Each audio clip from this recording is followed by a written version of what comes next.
महाराष्ट्र के संभाजी नगर से उठा औरंगजेब की कब्र का मामला ऐसा लग रहा था कि अब शांत हो गया है, लेकिन ये विवाद अभी शांत नहीं हुआ है, बल्कि ये विवाद अब यूएन तक पहुंच गया है। जी हां,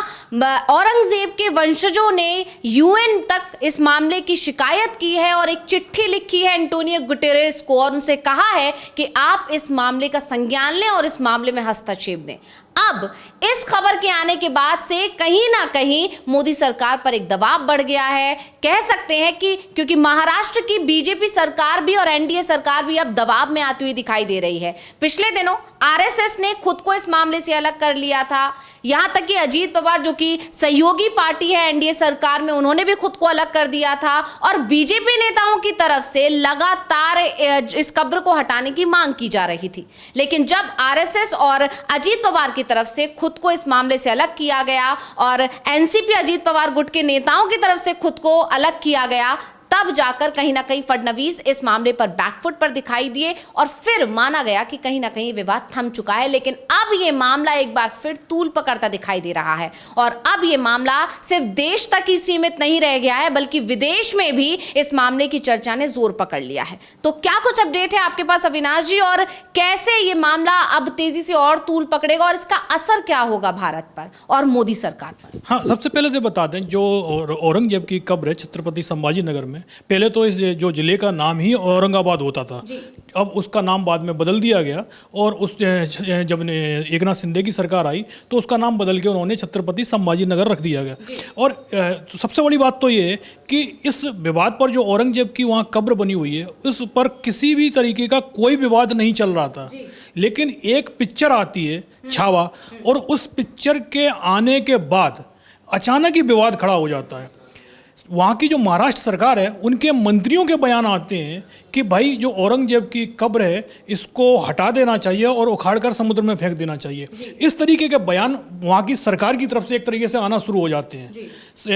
उसके बाद आपने देखा होगा, मैं जो नागपुर में जो सांप्रदायिक टकराव हुआ था, वो भी ये कहा गया था कि इसी का एक अगली कड़ी थी। सरकार की तरफ से यदि इस तरीके के बयान जाएंगे, लोगों को भड़काया जाएगा, तो उसके नतीजे इसी तरीके के निकल के सामने। बुलडोजर कार्रवाई की भी बात आई थी कि जिन लोगों ने नागपुर में ये हिंसा की है या जो ये विवाद माहौल को बिगाड़ने की कोशिश की है, उनके घर बुलडोजर कार्रवाई की भी खबर आई थी। हाँ बिल्कुल, लेकिन बात वही है कि क्या सरकार यदि बुलडोजर कार्रवाई की बात कर रही है तो भाई जब टकराव हुआ है, सांप्रदायिक टकराव हुआ है, तो अमूमन दो तरफ आपको कार्रवाई करनी चाहिए। लेकिन सरकार की भूमिका सीधा सीधा ये दिख रही थी कि एक पक्ष के खिलाफ ही सरकार जाती हुई दिखाई दे रही थी। तो अब जब औरंगजेब वाला मामला सब सरकार को भी दिखाई दिया कि ये इस मामले में वो कोर्ट का सामना नहीं कर पाएगी, उसके बाद मुख्यमंत्री की तरफ से बयान आना शुरू हुए या बीजेपी के जो दूसरे वरिष्ठ नेता थे, मंत्री थे, उनकी तरफ से बयान आए कि भाई औरंगजेब का जो मामला है वो आज की तारीख में, क्योंकि आरएसएस की तरफ से भी इस तरीके के बीजेपी से कहा गया कि भाई औरंगजेब आज की तारीख में उसका मुद्दा क्यों उठाया जा रहा है। तो जाहिर सी बात है बीजेपी को यह दिखाई दे गया कि औरंगजेब का जो मुद्दा बीजेपी की तरफ से, महाराष्ट्र की सरकार की तरफ से बनाने की कोशिश की जा रही थी, उसमें वो खुद ही फंस गई थी। तो लेकिन जो हिंदू संगठन है जो बीजेपी के साथ में मिलकर काम कर रहे हैं, उनके टारगेट पर आज भी औरंगजेब का स्मारक बना हुआ है और यह कहा जा रहा है कि सरकार को अगर लगेगा कि इस मुद्दे पर उसको कुछ फायदा हो सकता है तो संभवतः इस तरीके की कार्रवाई दोबारा से फिर उठ के सामने आ सकती है, और इसीलिए जो औरंगजेब के वंशज हैं वो यूएन पहुंच गए हैं। जी बिल्कुल, औरंगजेब के कब्र की सुरक्षा का मामला अब यूएन तक पहुंच चुका है और इसको लेकर मुगल बादशाह औरंगजेब की कब्र को लेकर जो विवाद बना हुआ है लगातार, उसको लेकर मुगल बादशाह बहादुर शाह जफर के वंशज याकूब हबीबुद्दीन ने संयुक्त राष्ट्र महासचिव एंटोनियो गुटेरेस को चिट्ठी लिखकर औरंगजेब की कब्र की सुरक्षा सुनिश्चित करने की मांग की है। महाराष्ट्र में हिंदू संगठनों की तरफ से इस कब्र को हटाए जाने की लगातार मांग की जा रही थी और उसी के बाद से ये विवाद शुरू हो गया है। तो आपको बता दें कि ये मामला लगातार तूल पकड़ रहा था। एक फिल्म आई छावा, उसके बाद इस मामले में तूल पकड़ा, जबकि इससे पहले कभी भी औरंगजेब की कब्र को लेकर किसी तरह की कोई मांग नहीं की गई थी,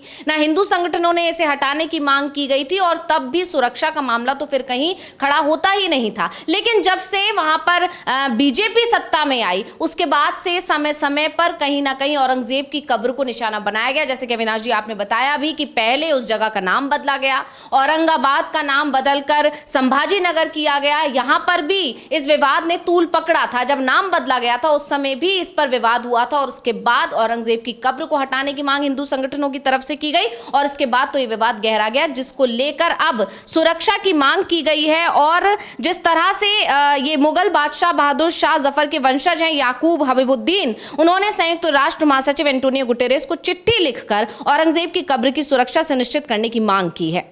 और इसी के बाद से अब इस पूरे मामले में नया ट्विस्ट आता हुआ दिखाई दे रहा है। अविनाश जी, हाँ बिल्कुल, जो चिट्ठी लिखी गई है यूएन महासचिव को, उसमें जो औरंगजेब के वंशज हैं उनकी तरफ से साफ साफ कहा गया है कि ये संरक्षित इमारत है और भारत सरकार की तरफ से यूएन के 1972 में जो एग्रीमेंट किया गया था उसके अनुसार संरक्षित इमारतों की सुरक्षा करने की जिम्मेदारी भारत सरकार की है। सरकार इसकी सुरक्षा करेगी। लेकिन जिस तरीके से चाहे केंद्र में जो सरकार है उसी पार्टी की सरकार इस समय महाराष्ट्र में भी काम कर रही है, लेकिन वो सरकार